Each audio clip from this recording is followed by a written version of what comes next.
The year is 1977, a time of disco, bell-bottoms, and a world on the brink of change. The island of Colares, Brazil, a tropical paradise known for its serene beaches and lush landscapes, becomes the second major location for alien contact, after Roswell, which happened precisely 30 years prior. On Colares, something sinister lurked beneath the beauty, casting a dark shadow over the island. Fishermen whispered tales of strange lights in the sky, lights that defied explanation and filled them with dread. Locals spoke of terrifying encounters with unknown beings, their stories filled with fear and confusion. The islanders' peaceful existence was about to be shattered by an unimaginable force. It appears an alien invasion was underway. Alleged attacks started subtly, almost imperceptibly at first. Strange lights danced in the night sky, moving in patterns that defied human understanding. Objects hovered over the water, defying gravity and logic. Then the encounters escalated dramatically. The mysterious lights began to attack, leaving behind physical evidence and a trail of terror. One local man, Joao, recounted his harrowing experience. I was fishing when a bright light hit me from the sky. I felt a burning sensation, and then I saw the burn marks on my arm. His voice was trembling, clearly shaken to his bones just by recalling his experience. Soon after, a woman tearfully described her abduction. They took me aboard their ship. I saw beings unlike anything on Earth, she whispered, clutching a drawing of the creature. The residents of Colares were under siege. Fear gripped the entire island, and panic spread like wildfire. Then the Brazilian government responded, sending military forces to investigate the incidents and protect the islanders. The Brazilian Air Force launched Operação Prato, Operation Saucer, translated to English. Their mission was to investigate the UFO phenomenon terrorizing Colares, led by Captain Urange Holanda Lima. A team of specialists descended upon the island. They were determined to uncover the truth and protect Brazil's citizens. Captain Urange and his team arrived on Colares, ready for anything. What they found was beyond their wildest imaginations. They found the islanders were in fact terrified. The people spoke of strange beings, glowing orbs, and inexplicable attacks. Captain Urange and his staff meticulously documented every encounter, interviewing victims and photographing the strange marks left on victims, and investigated various locations across the island where the incidents occurred. He even captured images of unidentified flying objects. He was determined to expose the truth, no matter the cost. Interviews revealed deeper details of what humanity was facing. I was taken by a bright light and found myself in a strange place. They examined me and left these burn marks all over my arms, chest, and stomach. I saw them. They were not human. They left these painful burns on my arms and stomach. They examined me. Naked, they examined me. Inside. These first-hand accounts added a chilling layer to the investigation, pushing Captain Urange and his team to dig deeper into the mystery. The UFOs were varied. Locals described cigar-shaped craft, glowing orbs, and disc-like objects. Each sighting was more bizarre than the last, leaving the community in a state of constant fear and awe. They moved with impossible speed and agility, terrorizing the island. Their sudden movements and unpredictable paths confirming they must be otherworldly, defying the laws of physics as we know them. Captain Urange and his team were watching, documenting, waiting for answers. They set up observation posts, equipped with binoculars and cameras, hoping to capture definitive proof, recording everything they witnessed themselves. Across the island, the attacks left behind physical evidence. Scorched ground and strange burn marks on the grass were just some of the signs that something extraordinary had occurred. An increasing number of victims bore other strange marks on their skin. These mysterious wounds puzzled doctors and added to the growing list of inexplicable phenomena. Victims spoke of being paralyzed by beams of light. The intensity of these beams was such that it left them immobilized, unable to move or even cry for help. This that claimed to have been abducted recounted terrifying details of being taken aboard the strange crafts and subjected to sickening procedures. I was taken by a beam of light. I couldn't move, and the next thing I knew, I was inside a strange room with bright lights. They did something to me. I woke up with these marks on my skin and I have no memory of what happened.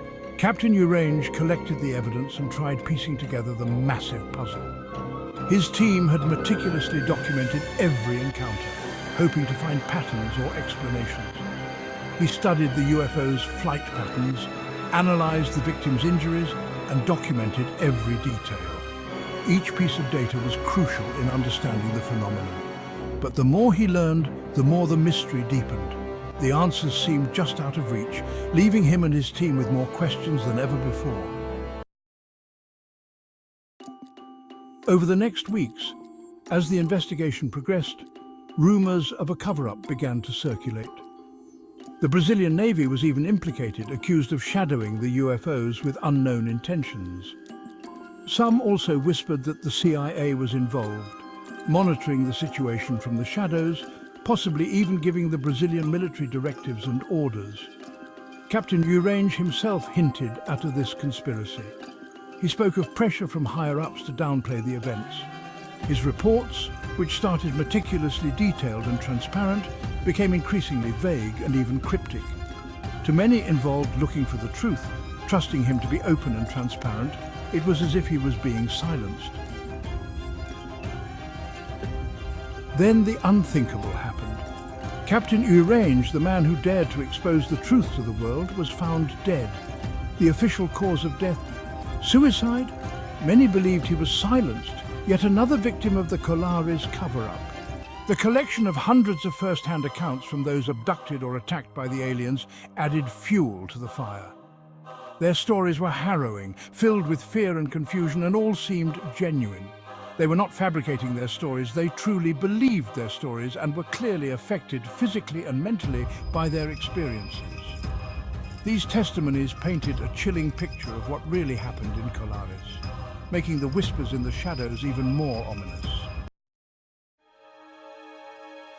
Again, the official explanation of Urange's death was suicide, a tragic end to a life filled with mystery and intrigue. But many believe he was murdered to silence him, to keep hidden the secrets he was about to reveal to the world. In his final interview, given just days before his death, he hinted at a sinister truth. He spoke with a sense of urgency, as if he knew his time was running out. He spoke of powerful forces at play, of a cover-up that reached to the highest levels. His words were a warning, a plea for the world to listen. The truth about Colares remains elusive, shrouded in mystery and fear. The island holds secrets that many have tried to uncover, but few have succeeded. The Brazilian government maintains that the events were nothing more than mass hysteria, a collective delusion fueled by fear and superstition. But the victims, the witnesses, and the chilling evidence suggest otherwise. Their stories are filled with terror and confusion, painting a different picture. Something terrifying happened on that remote island, something that defies explanation. The air was thick with dread, and the nights were filled with unexplainable phenomena. Was it an alien invasion, a secret government experiment, or something else entirely? The questions linger unanswered, haunting those who seek the truth.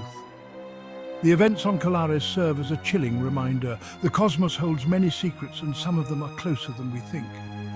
Some fear the truth is more terrifying than fiction. The story of Urange and Colares is a testament to that, a dark chapter in the annals of the unexplained. They took me aboard their ship. I saw things no human should ever see. I felt a burning sensation and then I blacked out. When I woke up, I was back in the village, but nothing was the same. These testimonies, filled with fear and confusion, paint a picture of an event that defies rational explanation. They are a stark reminder of the unknown forces that may be at play, and recent communications intercepted on Earth from Proxima b may reveal the real truth.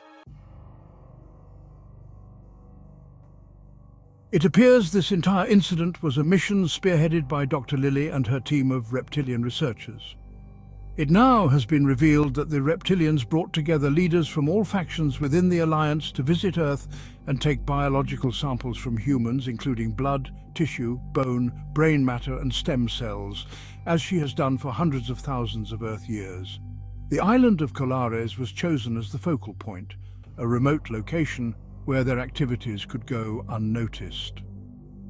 Zyla, a high-ranking reptilian envoy, and representative of the Alliance, sent diplomats and armies to issue a warning to the human governments. His message was clear. Humanity must evolve and create peace with its own species, as well as with all creatures that share the planet. The warning was absolute. If humans did not comply, they would suffer dire consequences. The chilling reality was that the events on Colares were not isolated incidents, but part of a much larger, orchestrated effort. Alliance researchers took their samples at will, accompanied by soldiers that appear to be the ones harming humans before being returned. The scars left on the victims were not just physical but psychological, a constant reminder of the otherworldly forces at play. The Brazilian government's dismissal of the events as mass hysteria was a calculated move, a cover-up to prevent widespread panic. But the truth had a way of surfacing through whispered conversations and leaked documents. The night sky ignited with unexplainable phenomena, and the shadows whispered secrets that many were too afraid to hear. The Alliance's mission was not just about observation, but a test, an evaluation of humanity's readiness to join a larger cosmic community. The leaders of the Alliance, including Lily and Zylar, watched closely, weighing the actions and reactions of the humans. Would humanity heed the warning and strive for peace, or would they continue down a path of self-destruction? The story of Colares serves as a reminder that we are not alone. The universe is vast, the multiverse infinite, filled with millions of civilizations that have mastered the secrets of existence. And sometimes they visit us not as conquerors, but as observers, advisors, and guides. The events on that remote island were a message, a plea, a warning for humanity to rise above its petty conflicts and embrace a future of unity and understanding. The cosmos holds many secrets, some that humans of Earth have proven incapable of understanding. The story of Urange and Colares is a testament to that, a dark chapter in the annals of the unexplained, and a call to action for those who seek the truth. Will humans be ready for the next large-scale encounter with the Alliance? Well, the warnings from the Alliance still echo through the corridors of power, a reminder that humanity's fate is in our very hands. Will humanity rise to the challenge, or will we succumb to the forces that seek to divide and destroy us? The choice is ours, but the clock is ticking. As we look to the stars, we must remember that we are not alone. The universe is watching, and the future of our species depends on the choices we make today. The story of Colares is not just a tale of terror, but a beacon of hope. A chance for humanity to forge a new path and embrace a destiny that is truly out of this world. With knowledge comes power, and with power comes responsibility.